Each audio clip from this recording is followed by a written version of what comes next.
Hi guys, Miss Tobin here. We are going to be starting our track and field unit this week for week 2. We're going to be focusing on our heart rate. So I'm just going to give you a brief little summary of what everybody else is doing in class today, or this week I should say. This week, our students that are going to be live will be doing a 1 mile run or walk. And then at the end, they will be writing down their time, and then they will be finding their heart rate as well. So today, we're going to be going over our heart rate for all the virtual kids. Okay. So the definition of heart rate is the heart at which the heart beats. We're going to be finding out our heart rate. Everybody's heart rate is going to be different. And I'm just going to give you an example of what mine would look like, and then you're going to go off and you're going to do yours. What is a pulse? The beat of your heart.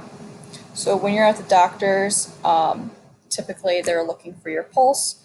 When you get nervous, you get scared, anything like that, like your pulse will go up sometimes and you'll feel your heart beating like super, super fast. If you just put your finger on your neck, sometimes you can feel it as well. And today we're also going to be doing that while we're finding our heart rate, which is going to be really important. Okay, so there's 2 ways to find your pulse. And that is your wrist. So you'd want to take your middle finger and your pointer finger, and you would want to put it on the thumb side of your wrist, and then you would be able to feel your pulse at that point. If you're having trouble, usually I tend to find my pulse on my neck. I think that's a little bit easier. So I usually put I use my middle finger and I use my pointer finger. I put it on the left side of my neck, and then at that point, I'm able to feel my pulse a little bit better. So if you're having trouble with the wrist, try the neck. If you're having trouble with the neck, you can always try the wrist. It's just a personal preference. I usually just do the neck though. How to find your pulse. We need to figure out how many times your heart beats per minute. This is called BPM. So BPM stands for beats per minute. So if someone says my heart rate is 85 BPM, that means it's 85 beats per minute. It's beating at 85 times that minute. Sounds a little confusing, but we're going to break it down in a little while for you guys. So we figured out the what, where, and how to find your pulse. Now let's figure out what our heart rate is. So again, everybody's going to have a different heart rate. It just depends on the person. All right, so this is for resting heart rate. Resting heart rate requires you to sit down in a chair and make sure you're perfectly relaxed. Step 2 would then be, set my timer for 10 seconds and count the beats I feel on my neck or wrist. That's what I was just talking about when you're feeling for your pulse on your neck or your wrist. You want to do that for 10 seconds. So you're going to set your timer and you're going to feel those beats for 10 seconds. The number you get, you're going to multiply by 6. So let's say in that 10 seconds, I got 15 beats. So I would do 15 times 6, and then I would get 90. So my heart rate for my resting heart rate would be at 90 BPM, 90 beats per minute.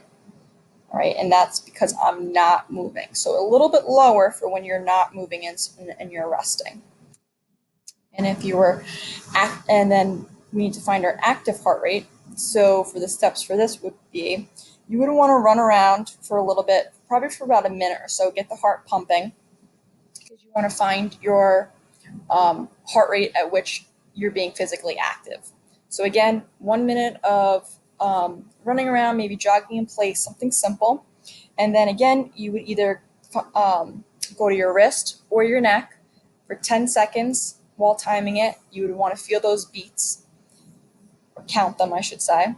And then the number you get, again, you're going to multiply by 6. So let's just say that I counted 23 beats on my neck. Then I would do 23 times 6, and I would get 138. So again, this is a little bit higher because you've been running around and your heart is beating a little bit faster.